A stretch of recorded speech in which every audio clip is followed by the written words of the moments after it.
De simples programmeurs informatiques, à multimillionnaires, nous allons vous raconter l'histoire de Mark Karpeles. Le petit Mark naît le 1er juin 1985 à Dijon. Dès l'âge de 4 ans, sa mère lui fait découvrir la programmation informatique qui devient pour lui une passion. C'était un gamin timide et introverti, ses seules passions étaient les mangas, le Japon et la programmation. Le petit Mark est dans son monde à lui, il préfère le virtuel aux petites voitures et passe la plus claire partie de son temps sur un ordinateur. Cependant, tout le monde remarque chez lui une capacité à apprendre, je dirais même à apprendre très vite. Sa mère Anne décida de lui faire passer un test de quotient intellectuel. Le résultat est bien plus élevé que la moyenne, avec 190 de QI, le petit garçon est officiellement surdoué. C'est au milieu des années 90 avec sa mère que va se sceller son avenir. Devant les possibilités informatiques démultipliées qu'offre Internet, le jeune adolescent est troublé, il développe une obsession pour son ordinateur.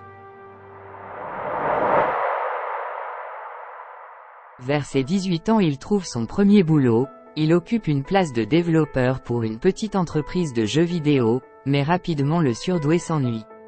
Il rejoindra donc une deuxième entreprise, mais Mark a pour l'habitude de travailler seul dans son coin, alors il ne va pas hésiter à prendre des initiatives.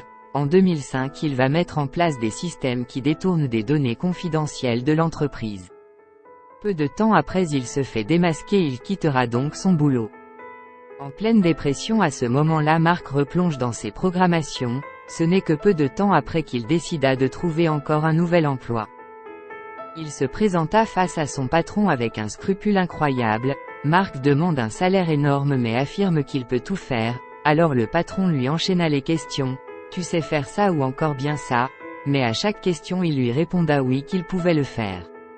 Le patron l'embaucha sans hésiter, mais après quelques mois Mark retombe dans ses travers, il aurait quelquefois abusé de sa capacité à tout savoir faire. Le chef d'entreprise décida donc de faire une mise au clair avec lui. Il lui expliqua qu'il connaissait les fortes capacités de Mark mais que s'il n'était pas là pour le bon fonctionnement de l'entreprise, il pouvait s'en aller directement. Depuis sa conversation avec son patron, Mark a changé, il respecte toutes les consignes qu'on lui a données et il travaille de jour comme de nuit, c'est un peu devenu l'homme à tout faire de la boîte.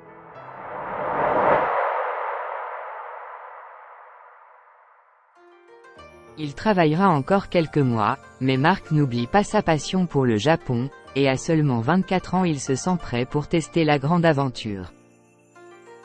En 2009, lorsqu'il débarque à Tokyo, il découvre enfin cette ville idéalisée depuis son enfance.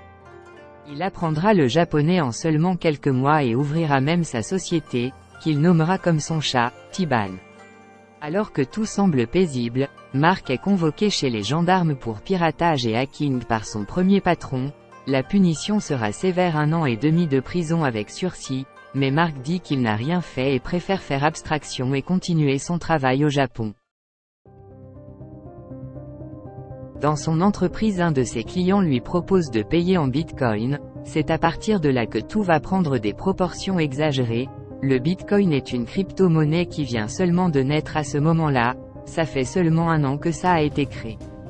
Mark est immédiatement intrigué, il est hypnotisé par la technologie elle-même et veut tout comprendre du système. Avant même d'y voir un moyen de s'enrichir, il veut avant tout faire partie de l'aventure Bitcoin.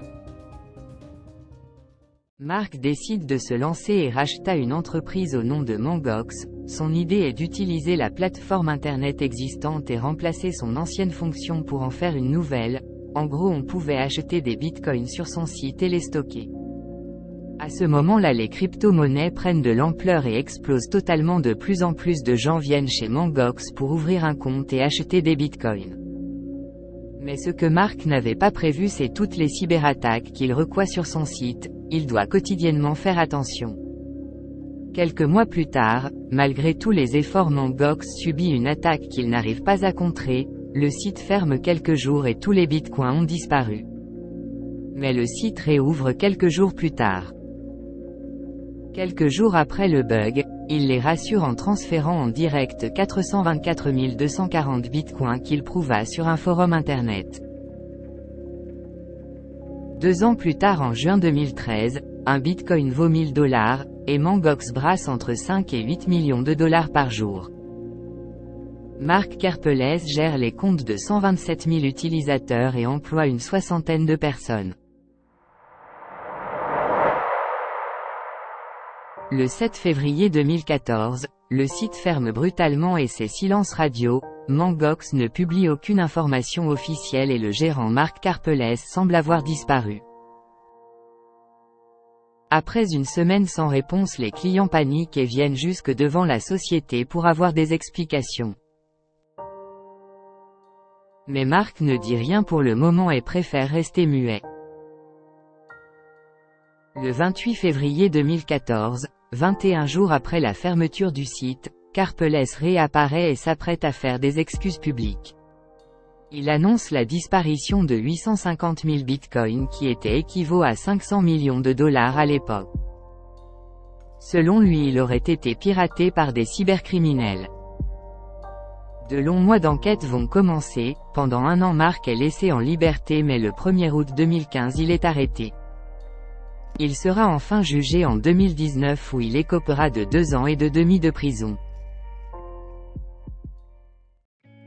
J'espère que vous avez apprécié cette vidéo. Si c'est le cas, n'oublie pas de liker et t'abonner pour ne rater aucun contenu.